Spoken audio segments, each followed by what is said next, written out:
Good morning friends, घरतुरणकर ब्लॉगमध्ये तुमचं सहर्ष स्वागत करत आहे. आज खरं म्हणजे आम्हाला काही एवढा लवकर उठायची गरज नव्हती. आज 3:30 वाजता म्हणजे 4 वाजता बस सोडणार आहेत, कारण की कॉन्वेमध्ये सोडणार आहेत. म्हणजे 2 मिलिटरीच्या गाड्या आपल्या याच्यात असतील पुढं पाठी, आणि त्याच्यात आपण कॉन्वेमध्ये बाकी, कारण की त्याही अनाऊन्समेंटच केलेली आहे इथं का 5च्या आधी बसने इथनं निघून जा. त्याच्या हिशोबाने आता आपल्याला जायला लागेल. आणि त्याच्यानंतर खरं म्हणजे आपला जो प्लॅन होता तो उशिराने उठण्याचा होता आणि उशिराने निघणार होतो. पण आता आपल्याजवळ ऑप्शन नाही राहिलेला, कारण की त्याही सांगितलेलं आहे पुन्हा त्यांच्या ऑर्डर्स नाही मानल्या तर फुकट आपला टाइमपास होतं. म्हणजे जिथं आपण 7-8ला निघणार असो ते 12-1ला सोडतील, आणि सोडतील का नाही ते पण नाही आपल्याला माहिती. म्हणून आपण लवकरच निघणार आहोत. चला, आता तयारी तर झालेली आहे आमची सगळ्यांची, आणि मग आम्ही निघतो.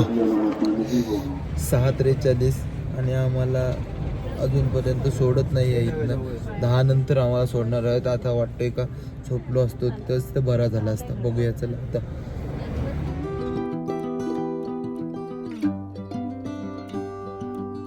चला, आता आम्ही इथनं बालताल बेस कॅम्प मधनं निघलेलो आहोत पार्किंगच्या दिशेने. कसं वाटतंय तुला अक्षा? आपला दर्शन तर एक नंबर झाला पहिल्याच दिवशी. आजची कंडिशन बघून तर असं वाटतं का आपला पहिल्या दिवशी दर्शन झालं तर आता ती घोड्यांची ट्रॅफिक किती लांब पर्यंत आले बाई? तर 1 किलोमीटर आरामात आले असेल. घोड्यांवर बसण्यासाठी आम्हाला काल धावत घेऊन गेलं, घोड्यावर बसवला. एक कमीत कमी 3.5 ते 4 तास आम्ही वरती पोहोचलो. दर्शन घ्यायला फक्त 15 मिनिटात. पण आपल्या नंतर जे गेलं ना ते वर्लीकर आणि त्याच्यानंतर जेव्हा आम्ही निघलो यायला खाली तेव्हा ट्रॅफिक तेव्हा भरपूर ट्रॅफिक लागली घोड्यांची. 1.5 ते 2 ती ट्रॅफिक पण लागलेली, डबल दर्शनासाठी गर्दी पण बरीच लागलेली. पण आमचा एकदम चांगला दर्शन झाला. आम्हाला वैष्णव देवीला पण चांगला भेटला, इथं पण चांगला भेटला. इथं तर थांबायलाच नाही लागला दर्शनासाठी. एक 15 मिनिटात आणि फोटो पण व्यवस्थित काढून इथं भले ते आपण दुसऱ्याला सांगितलं काढायला, पण व्यवस्थित भेटला. म्हणजे पहिल्या दिवशी आमचा सगळा व्यवस्थित झाला. म्हणजे आजपासनं म्हणजे कालपासनं भरपूर गर्दी वाढलेली आहे इकडं. चालू शकता का इथं किती ट्रॅफिक लागलेली आहे. पार्किंग मध्ये फुल पार्किंग झालेली आहे. आता वाजलेले आहेत 8 आणि आता नाश्त्याला आम्ही थांबलेलो आहोत. नाश्त्याला आम्ही त्या दिवशी येताना ज्या ठिकाणी थांबलेलो तिथंच थांबलेलो आहोत. आमची खरी इच्छा, आमची बोलायची पेक्षा माझी खरी इच्छा होती का कुठंतरी आमलेट पाववाले ढाब्यावर थांबलो असतो तर खायला थोडी मजा आली असती. पण आता बघूया. तरी मी साईटला काही जिद्द नाही सोडणार ना. साईटला बघते का अजून कुठलं बाबा कुठं आमलेट पाव वगैरे आहे का, आणि जर तिथं नाश्ता भेटत असेल तर तिथंच नाश्ता करते, व्हेज नको.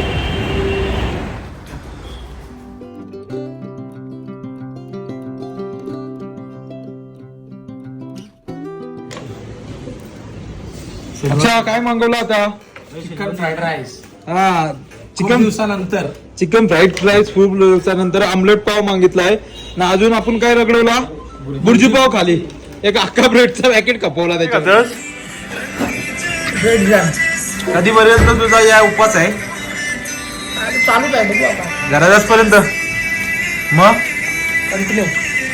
कंटिन्यू लाईफ टाईम होईल तर होईल. असा का? ओके. घराला जर साईला आमचे फुल तंदुरी मागून दिसलास मग मला 10 वाजेपर्यंत सोनमार्ग मार्गावर थांबायला सांगितलेला. सोनमार्गला सोडणार नव्हतं, पण आता झाले किती 10 वाजून 5 मिनिटं म्हणून आम्ही निघलेलो आहोत. आता आम्हाला सोडतील. चला बघूया पुढचा प्रवास कसा आहे आणि काय काय नवीन बघायला भेटते. मोदीजी मोदीजी आता जाऊ नका परदेश दौरे आला.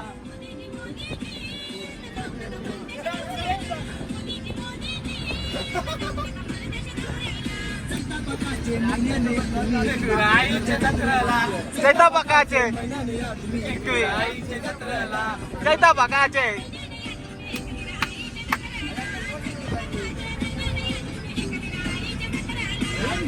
मोदीजी आता जाऊ नका तू आला. मोदीजी आता जाऊ. आता वाजलेले आहेत 12:27 झालेले आहेत. म्हणजे 12:30च्या आसपास वाजायला आलेले आहेत. आम्ही आलेलो आहोत खीर भवानी मंदिर, जम्मू काश्मीर मधला. बघूया, भवानी मातेचं मंदिर आहे, त्याचं दर्शन घेतो.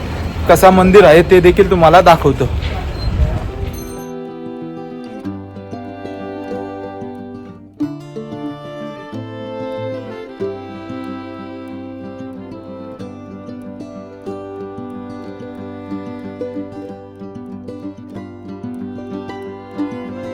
मंदिराच्या साईडलाच आल्यानंतर इथं खिरेचा प्रसाद आपल्याला भेटतो, तो पूर्ण संपवायचा असते. आम्ही आता घेते.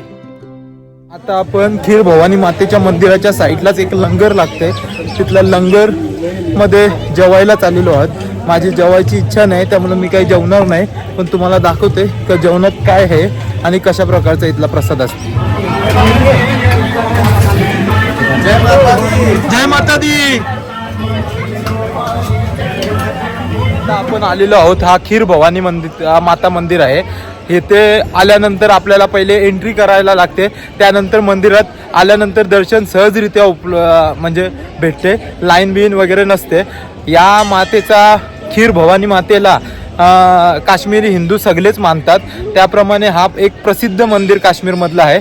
एक गांदरबल जिल्हा त्यातील तुलमुल गाव इथे हा मंदिर आहे आणि हा श्रीनगरपेक्षा 25 किलोमीटर लांब मंदिर आहे. याला खीर भवानी माता मंदिर बोलतात, कारण की पहिले इथं वसंत ऋतूमध्ये मातेला खिरेचा नैवेद्य दाखवला जायचा, म्हणून त्याचा तेव्हापासून नाव पडलेलं आहे आणि खीर भवानी माता मंदिर. त्याचप्रमाणे येथे बरेच भाविक हे वर्षोकाठीला भेट देतात.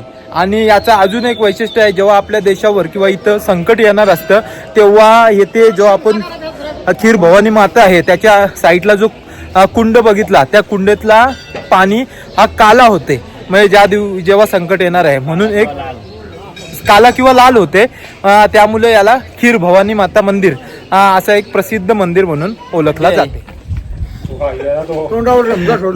मग कालू भरलोन अक्षरशः, आणि थंडी तर नाहीच आहे. मी थंड खायची आणि फालुदा घेतलाय ना, मी खाते लस्सी. अशी पाले आले सगळ्यांनी फालुदा खाला, पण मला लस्सी पियायची होती म्हणून मी लस्सी नाही भेटली तर दही घेतली ना, त्याची लस्सी बनवली. चला मित्रांनो, काश्मीरमध्ये पण बरीच गरमी आहे. तुम्हाला मी मागासपासून सांगते का भरपूर गरमी आहे. आता दल लेकला आम्ही थांबलेलो आहोत, पण तिथं गरमीचे मुलं कोणला इथं निशान गार्डन म्हणून आहे, गार्डनमध्ये देखील आम्ही गेलेलो नाही आणि दल लेकला थांबलो आहे. मी तुम्हाला दल लेक दाखवते. डबल जर यायला भेटला तर पुन्हा येईनच, पण ते संध्याकाळ वगैरे आलो तर त्याची मजा येईल. या गरमीत लय गरम होते. चला.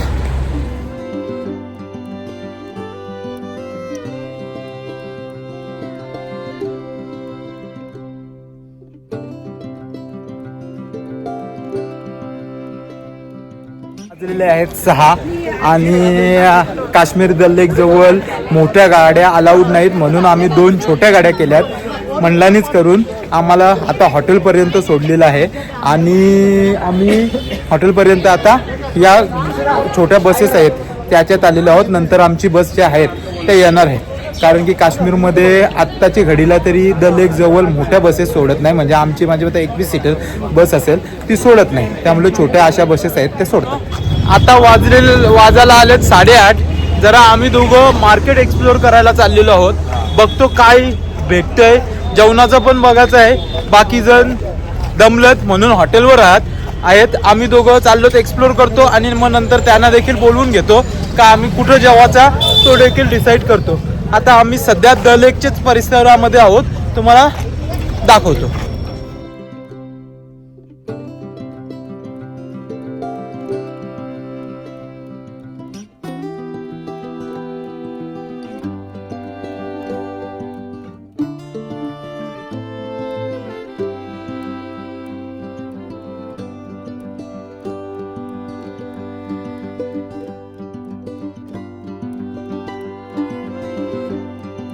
मित्रांनो, आता आम्ही रेस्टॉरंटमध्ये जेवायला आलोय, पण माझ्याबरोबर ताई आहेत.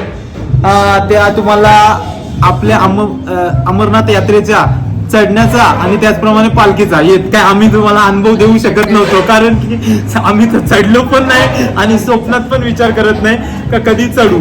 त्याप्रमाणे आणि पालखीचा पण अनुभव देण्यासाठी ताई आहेत. त्या बघू काय सांगतात आपल्याला, का चढण्यासाठी कुणी प्रयत्न करावा आणि कुणी नाही याचा पण तुम्हाला अनुभव येईल.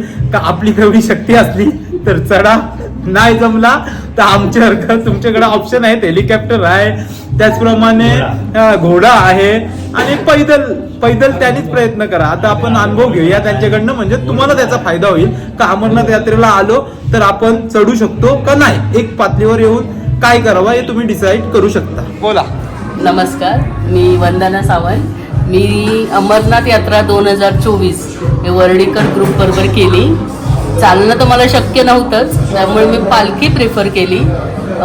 तसं बघायला गेलं तर वयस्कर लोकांनी आणि ज्यांना काही प्रॉब्लेम असेल, हेल्थ इश्यूज असतील, त्यांनी पालखी प्रिफर करावी. पण थोडं आर्थिकदृष्ट्या ते महाग पडू शकतं मिडल क्लास लोकांना, कारण की त्याचं कॉस्ट आहे टोटल 17,000 आपल्याला पे करावे लागतात शिरीन बोर्डला. पण सेफ्टी आणि सेफ आपण वरपर्यंत दर्शनासाठी पोहोचू शकतो. अगदी पायऱ्यांपर्यंत आपल्याला नेतात आणि सुखरूप खाली परत आणून सोडतात.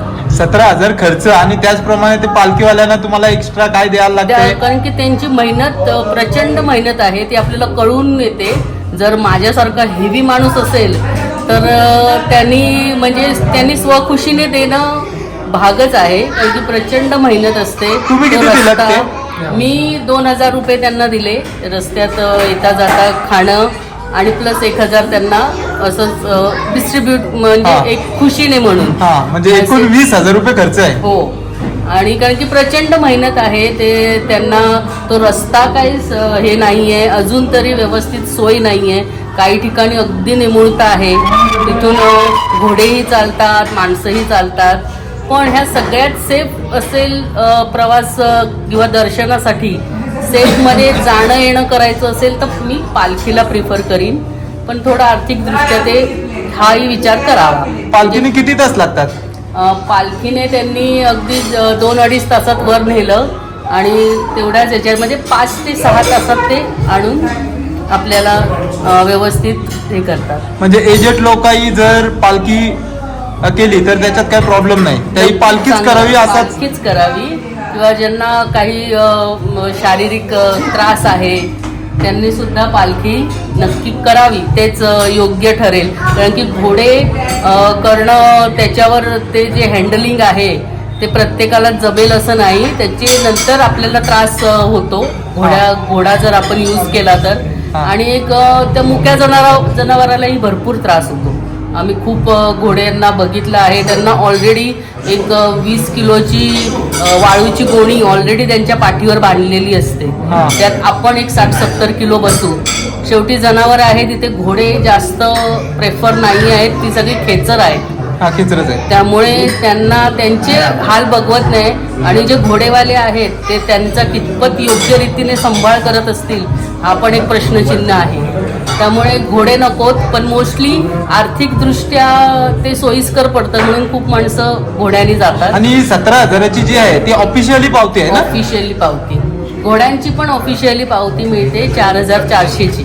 त्याच्यात आपल्याला सांगितलेलं का 400 रुपये रिटर्न देऊ, पण काही रिटर्न आलेलं नाही, ते बघू आपण नंतर काय. मी पहिल्यांदाच अमरनाथ यात्रेला आलेले आणि मी ठरवलेलंच होतं की मी पायी चालत जाणार आणि उतरून पण चालतच येणार. म्हणून मला तर खूप भारी वाटलं चालताना आणि थोडा दम पण लागत होता. भारी तर तुम्हाला वाटणारच, कारण की ही गोष्ट सगळी जण नाही, आज आपण 70 जण आलतो, त्यातले दोघं तिघही केले का नाही मला माहिती नाही, मला तर तुम्ही एकट्याच माहिती आहे. त्यामुळे ती फिलिंगच वेगळी. ज्याप्रमाणे वर्ल्ड कप जिंकल्याची काल फिलिंग आम्हाला होती ना, का आम्ही वर्ल्ड कप इंडिया जिंकला, त्याप्रमाणे तुम्हाला ती फिलिंग आहे का केदारनाथ? मला पण खूप बरं वाटलं जेव्हा मी लांबूनच बघितलं की गुफा बघितली, तेव्हा मी खूप खुश झालेली. मी माझ्या घरच्यांना व्हिडिओ कॉल केला आणि त्यांच्याशी बोलत मी त्यांना दाखवलं सुद्धा की ही गुफा इकडून लांबून मला दिसते. आणि थोड्या रस्त्यावर मी व्हिडिओ कॉल चालूच ठेवलेला.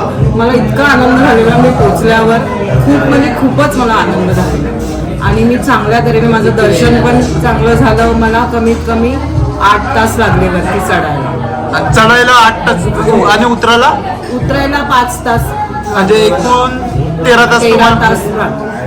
पण मला जराही म्हणजे चढताना असं काही त्रास वगैरे वाटला नाही, कारण का मी मनाशी ठरवलेलंच होतं की मी चालतच. म्हणजे मी असं बोलला तर योग्य होईल का ज्याची इच्छाशक्ती आहे, आज शंकरावर ज्याची श्रद्धा आहे तो व्यक्ती ही कारनामा करू शकतो. कारण की आमच्यात स्वतःच्यात थोडीशी कमी वाटते आम्हाला, म्हणून आम्ही घोडा प्रेफर. इच्छा ठेवा की तुम्हाला चालतच जायचंय तर तुम्ही नक्की पोहोचा. मी अशी ठरवूनच आलेली की मी चालतच जाणार आणि उतरणार सुद्धा चालतच, म्हणून माझी ती यात्रा पूर्णपणे मला जशी हवी होती तशी कम्प्लीट झाली आणि मी त्याची खूप खुश होती. ओके, आपण दोघी आम्हाला चांगला सहकार्य केलात आणि चांगला अनुभव दिलात तुमचा, त्यामुळे थँक्यू तुमचा देखील.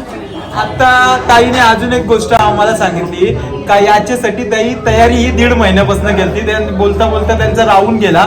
1.5 महिन्यापासून ताई चालण्याची प्रॅक्टिस चालू केली आणि त्याचप्रमाणे योगा. म्हणजे तुम्हाला जेव्हा चढायचं असणार अमरनाथ यात्रा मध्ये तेव्हा तुम्ही पहिले प्रॅक्टिस करा आणि तुम्ही मेंटली त्याचप्रमाणे शारीरिक दोन्ही दृष्ट्या तयार राहा आणि या. कमीत कमी 3 ते 4 किलोमीटर रोजचं चालणं केलं दिली, प्लस योगा, श्वासाचे, कारण की वरती जाऊन खूप लोकांना त्रास होतो ऑक्सिजन लेवलचा, त्यामुळे ते टाळायचं असेल तर योगा हा प्रकार केलाच पाहिजे. त्याच्याशिवाय तिथले असं नाही की प्रत्येकालाच होईल, पण होऊ शकतो. तुम्ही शरीर त्या गोष्टीसाठी तयार करून घ्या. शारीरिक दृष्ट्या तयार पाहिजे. भले तुम्ही जिम मध्ये जा, इनलाईन मध्ये चाला, किंवा तुम्हाला ज्या ज्या गोष्टी तुमचे याच्या, आणि पहिली गोष्ट त्याच्यात सगळ्यात इम्पॉर्टंट म्हणजे तुमची श्रद्धा पाहिजे. कारण की तुम्ही सगळं करू शकता, पण श्रद्धा ही तुम्हाला मनापासून आणायला लागेल आणि तो आत्मविश्वास तुमचे शरीरात पाहिजे. त्यानंतरच तुम्ही तिथं चालत जाऊ शकता. सोपं नाहीये, चालणं सोपं नाहीये. तो रस्ताही व्यवस्थित नाहीये, प्लस घोडे, त्यात पालख्या, रस्ता खूपच निमुळता आहे. त्यामुळे घाबरण्यापेक्षा इच्छाशक्ती महत्वाची, की मला तिथपर्यंत पोहोचायचं आहे दर्शनात. असा अनुभव आहे. त्यामुळे तुम्ही तयारी करा आणि तुम्ही चढण्याचा निर्णय घ्या, घोड्याचा निर्णय घ्या. घोड्याचा खर्च ऑफिशियली 4,400 ची पावती आहे, पण आम्ही 70 जण होतो म्हणून आम्हाला 400 रुपये डिस्काउंट भेटणार होता, पण भेटला नाही अजूनपर्यंत. भेटल्यानंतर पण मी तुम्हाला अपडेट देईल त्याची. आणि बाकी गोष्टी चढायचा असेल तर तो ऑप्शन, आणि याचा खर्च तुम्हाला 20,000 रुपये एकूण खर्च आहे पालखीचा.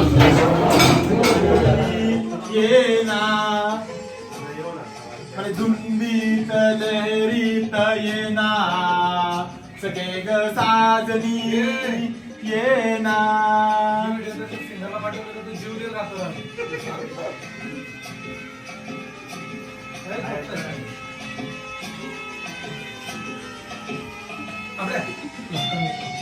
काय लागला वेळ लागला